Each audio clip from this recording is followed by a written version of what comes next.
data-data dan angka adalah merupakan indikator risiko berdasarkan pedoman WHO yang terbaru yang digunakan sebagai analisa internal di Kementerian Kesehatan untuk melihat persiapan kita menghadapi lonjakan kasus sesudah liburan Lebaran kemarin. Terus terang saya juga baru mendiskusikan angka-angka atau pedoman umum ini sekitar 4 minggu yang lalu. Kita lagi mempelajari bagaimana penerapannya, apakah cocok atau tidak, dan kita sedang melakukan simulasi di beberapa daerah, ya, baik itu provinsi, kabupaten, dan kota. Indikator risiko ini saya tegaskan bukan, ya, sekali lagi bukan merupakan penilaian kinerja dari daerah, baik provinsi, kabupaten, atau kota.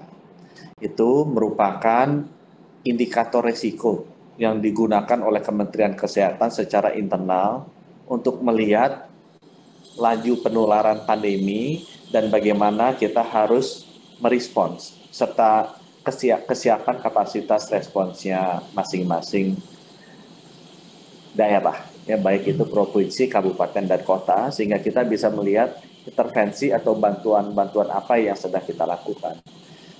Dan dalam hal ini, Pemda, kota, kabupaten, dan khususnya mungkin yang paling terkena dampaknya dari kesimpang siuran berita mengenai indikator risiko kemarin adalah Pemda DKI, dan seluruh tenaga aparat pemerintah dan juga tenaga kesehatan DKI. Saya ingin sampaikan bahwa saya melihat banyak sekali hal-hal yang sudah dilakukan dengan baik. DKI adalah daerah yang testingnya paling tinggi. Dan testing itu sangat menentukan. Kalau banyak yang bilang bahwa vaksinasi adalah satu-satunya, saya sampaikan tidak. Untuk mengatasi pandemi ini kita harus menerapkan protokol kesehatan. Misalnya. Testing, tracing, isolasinya nomor 2 harus baik. Kesiapan rumah sakit dan strategi perawatannya harus baik, nomor 3, dan yang keempat vaksinasi.